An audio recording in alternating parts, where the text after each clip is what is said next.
اور یہ انپریسیڈنٹڈ ایک موو ہوگی جس میں آپ دیکھیں گے کہ اتنی بڑی تعداد میں لوگ نکل کے آئے. لوگوں نے 8 فروری کو بھی اپنا حق استعمال کیا.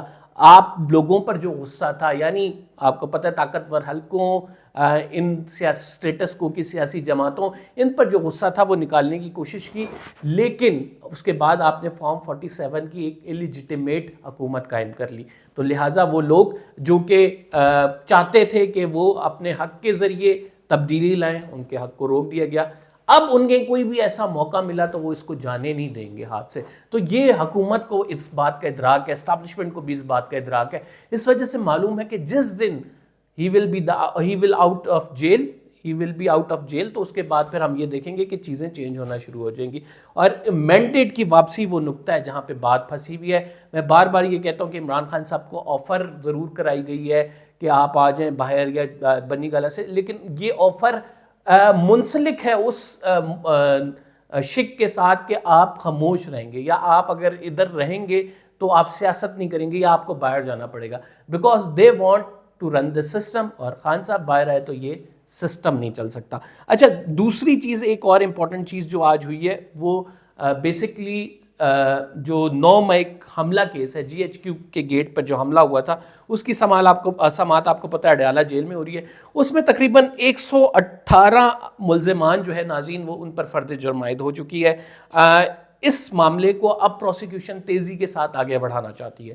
اس کا مطلب ہے کہ 190 ملین پاؤنڈ کا تو فیصلہ محفوظ ہے, وہ فیصلہ آپ نہیں سنا رہے ہیں, ڈسپائٹ آف دا فیکٹ کہ 2 دفعہ آپ پہ پریشر بھی بنا ہے, لیکن آپ وہ نہیں سنا رہے ہیں. ایک اور کیس آپ تیار کر رہے ہیں جو کہ بالکل اس کا اینڈ ہو اور اس میں عمران خان صاحب کو سزا سنا دی جائے. 9 مئی حملہ کیس میں ناظرین جو ملزمان ہیں ان کے بیانات قلم بند جب ہو چکے, تو آج استغاثہ کی جانب سے یعنی پروسیکیوشن ٹیم نے کہا کہ قانون کہتا ہے کہ فرد جرم عائد ہونے کے بعد ٹرائل 7 دن میں مکمل ہونا چاہیے. عدالت نے 13 جنوری کے بعد 9 مئی جی ایچ کیو حملہ کیس کی سماعت روزانہ کی بنیاد پر سماعت کرنے کا حکم دے دیا کہ اسے روزانہ کی بنیاد پر سنا جائے.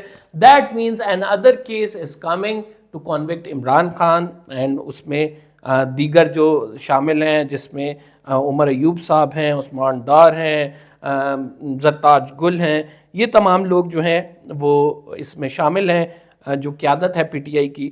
اور اس میں عثمان ڈار صاحب نے عدالت سے باہر جانے کی اجازت مانگی, ان کو اجازت مل گئی. کیوں ملی اس کی بھی خیر وجوہات ہیں. بہرحال اس کیس کو بھی ایک پوٹینشیل کیس بنایا جا رہا ہے عمران خان صاحب کے خلاف, اور اس کیس میں بھی پھر آگے چل کے فیصلہ محفوظ کچھ دنوں بعد آپ کو ہوتا دکھائی دے گا. رانا ثناء اللہ صاحب, آپ سے کچھ دیر قبل جب یہ گفتگو میں آپ سے کر رہا ہوں تو میں ایک پریس کانفرنس سن رہا تھا, وہ رانا ثناء اللہ صاحب کی تھی. کل غالباً علیمہ خان صاحبہ اور احسن خان ہیں, کوئی پی ٹی آئی کے سوشل میڈیا ایکٹیوسٹ ہیں, ایڈمنسٹریشن وہ دیکھتے ہیں, سوشل میڈیا کو ہینڈل کرتے ہیں, تو ان کے درمیان کی کوئی چیٹ لیک ہوئی ہے. تو اس چیٹ میں ظاہری بات ہے آپ کو پتہ ہے پی ٹی آئی کے اندر بھی گروہ بندی ہے, ایک علیمہ خان گروپ ہے, ایک بشرا بی بی گروپ ہے.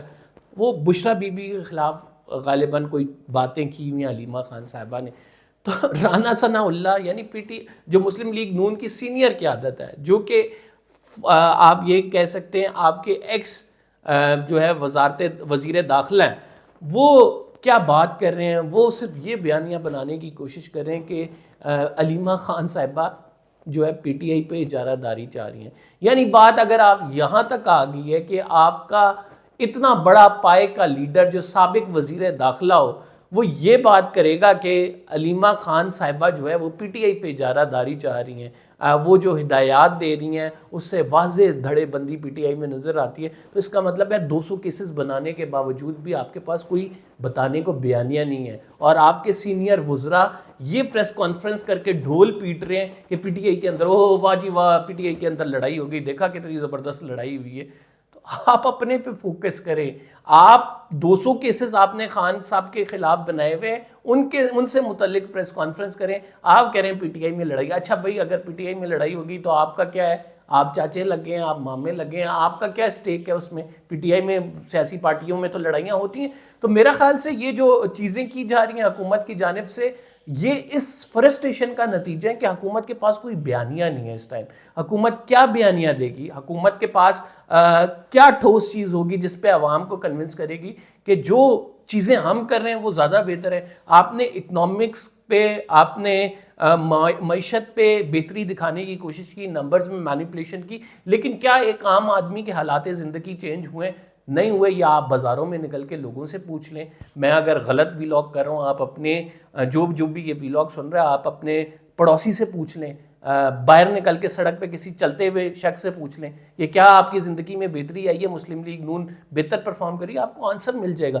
تو یہ جو چیزیں ہیں, جو گیمکس ہیں, جو مینیپولیشن ہے, وہ مسلم لیگ نون اس سے کنونس نہیں کر پائے گی عوام کو کہ وہ بہتری لا رہی ہے.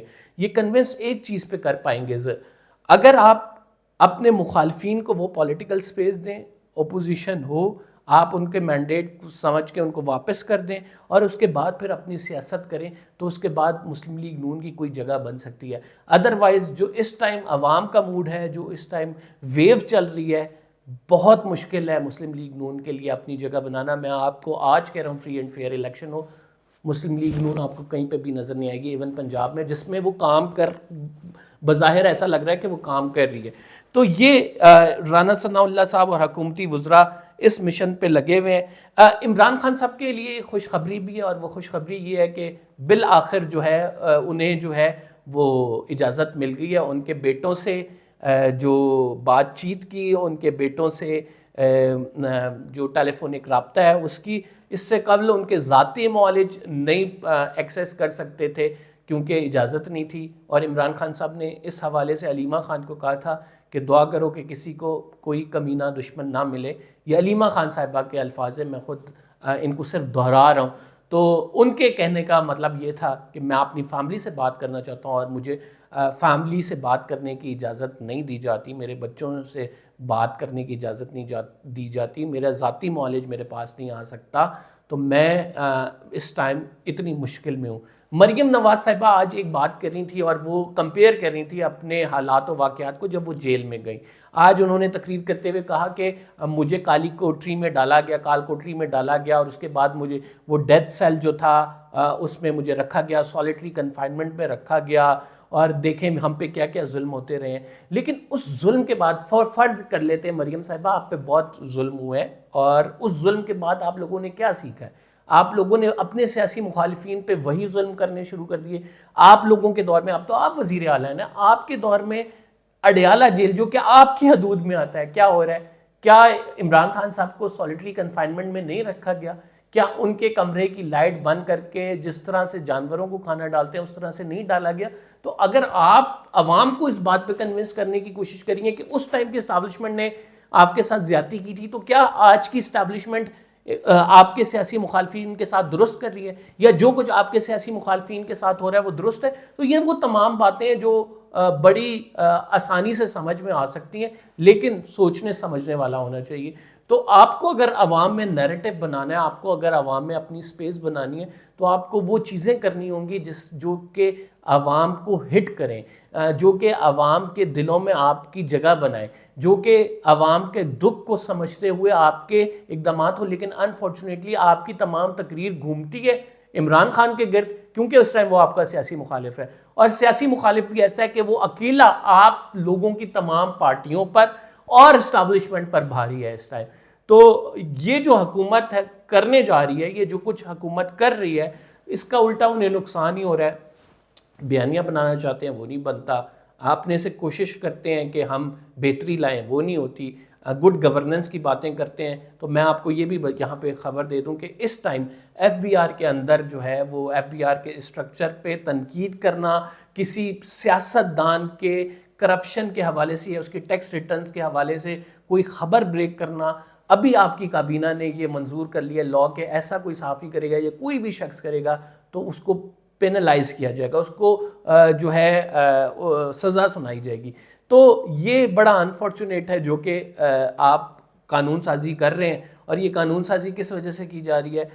اس ڈر اور خوف کی وجہ سے کی جا رہی ہے جس کی وجہ سے ہم بولتے ہیں, آواز اٹھتی ہے, لوگوں کو پتہ لگتا ہے کرپشن کہاں پہ ہوئی ہے, لوگوں کو پتہ لگتا ہے کہ کس طرح سے لوٹ مار ہوئی ہے عوامی پیسے کے ساتھ, اور لوگوں کو پتہ لگتا ہے کہ جنرل باجوہ پہ کیسے 12 ارب کے ان کے اثاثے بن گئے، راتوں رات وہ امیر ہو گئے، جبکہ ایک جرنل کی تنخواہ، ایک سرکاری ملازم جو کہ 22 گریڈ کا افسر ہو، اس کی تنخواہ کتنی ہوتی ہے، یہ سب کو معلوم ہے۔ تو یہ جو ہے تمام چیزیں ہو رہی ہیں۔ بہرحال ہماری کوشش ہوگی کہ تمام سے آپ کو آگاہ کرتے رہیں۔ فی الحال کے لیے اتنے ہی۔ اگر آپ نے چینل کو سبسکرائب نہیں کیا تو سبسکرائب ضرور کر لیں قمبر زیدی کو۔